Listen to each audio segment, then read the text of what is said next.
I know what's coming.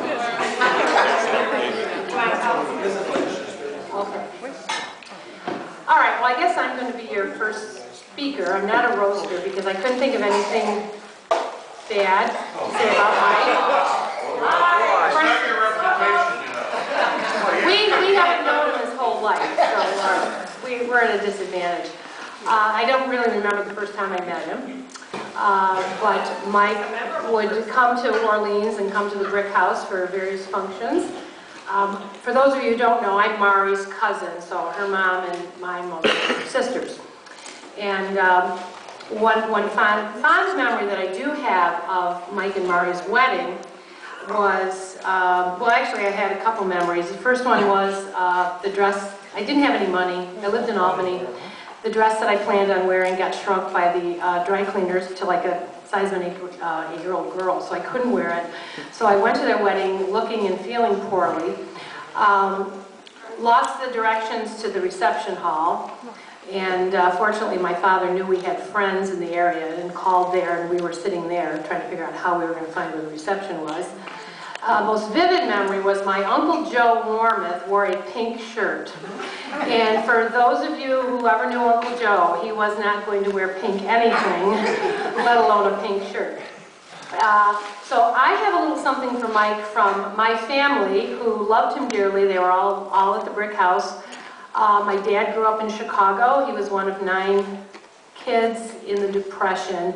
And whenever they had a birthday, my father told us that he would get 1 penny for every year. So, his first little gift is 60 pennies from all the people at the Brick House who would have been here if they were still alive. She might deserve it. I know. Now, for the past 12 years, I have chaired a golf tournament for our local hospice.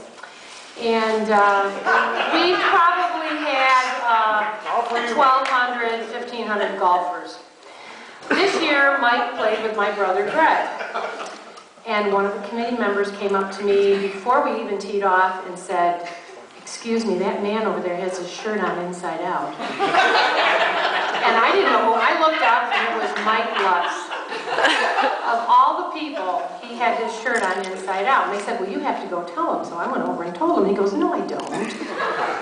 I said, "Mike, the tag is on the outside." So this is a little something from us that you have to open up right now. Accept it in the spirit that it's given, and perhaps Mari will help you dress up next time. It's an inside-out shirt. There you go, absolutely. That's for him.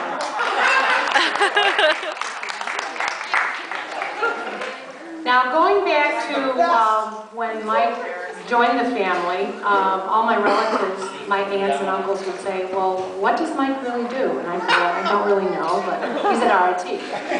"But what does he do?" "I don't know, but he's at RIT." So one year, Mike was on television. What year was that, Mike? Oh, God, it must have been 79, 80. Okay, 79 or 80. It was after television came around. Right. It was a local informational program that Mike talked about something about what he did. Well, we all sat around the TV because it was quite an event in Orleans, New York, when there was a relative on TV. So we all sat around. I can remember Aunt Edie with her Winstons sitting there, and she was going, "Oh, what is he talking about?" I don't know, Aunt Edie, but just watch. So we all watched. Nobody could understand a thing that he said. We didn't know a thing that Mike was talking about. We weren't ignorant people. We just weren't into technology. It could have been. So we didn't have a clue what Mike was talking about. Fast forward to Christmas season 2007. And Kevin and I had a little party at our house. And Mike had a little wine. And then Mike had a little more wine.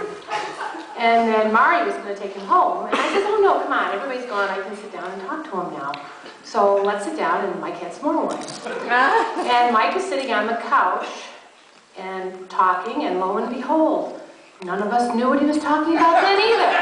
So, Kevin and I have a little something for Mike that hopefully will help us all understand what he's talking about.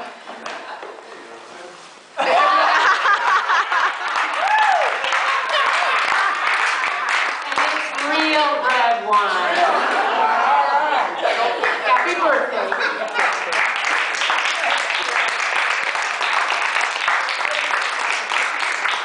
It was in Garrison last June, let me tell you. I can't remember it.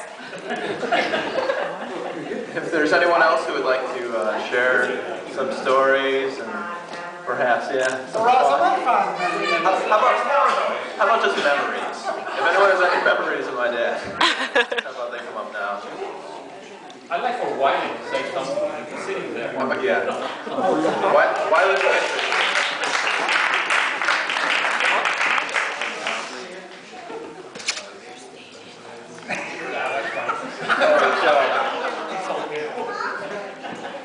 I think I met Mike about '76. Came in as a faculty member at RIT, and I've been there a couple of years. And that was a new department, so I was really a senior by that time. 2 years you could go to place. And so Mike came in, and I always thought of Mike as like Johnny Appleseed, because Mike always had these things he wanted to do. And he would walk around and he'd convince, ultimately, almost everybody around that was the best thing to do. So that's the thing I remember most about Mike. I don't want to get into the technical details, but he always had that great ability to lead, turn us on to new things. So it's, I know this is a roast, and I should be saying all sorts of outrageous things about it, but I could go on forever talking about all the good things about Mike. And he's a great teacher, and a great colleague, and a great intellect, and all that. So I really had to rack my brain. What was he bad at? And the only I thing can name one. I finally, he wasn't a very good administrator. Right. But